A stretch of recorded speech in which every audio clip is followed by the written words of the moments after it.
Bine ați venit, toți cei cu simpatii matematice! Azi vă propun următorul exercițiu.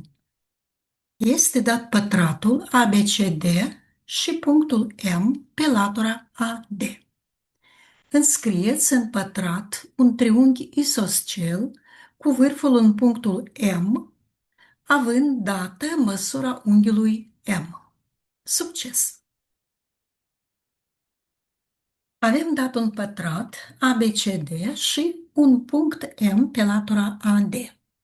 Trebuie să înscriem în acest pătrat un triunghi isoscel, astfel încât unghiul în vârful M să fie egal cu alfa.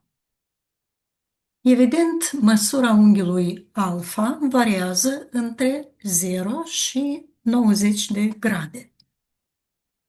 Presupunem că alfa este mai mare sau egal cu 45 de grade. Vom roti pătratul ABCD cu unghiul alfa în jurul punctului M în sensul acelor de ceasornic. În rezultat vom obține pătratul A'B'C',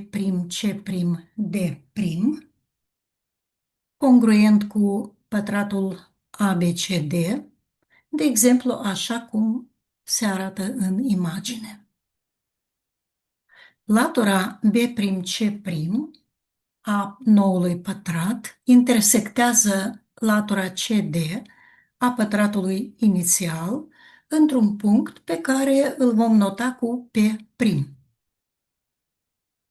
Punctul P' este imaginea punctului P de pe latura BC a pătratului inițial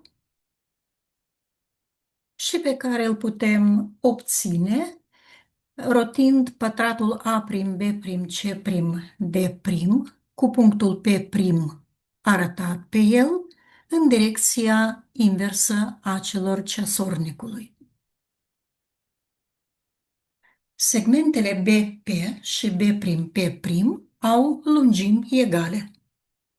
La fel, și segmentele MP și MP' au lungimi egale. Și unghiul este egal cu alfa.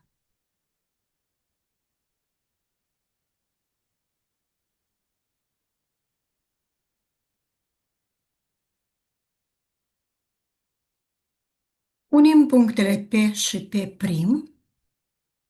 și obținem un triunghi isoscel cu unghiul alfa în vârful M. În calitate de exercițiu, vă propun să considerați cazul alfa mai mic ca 45 de grade. Succes!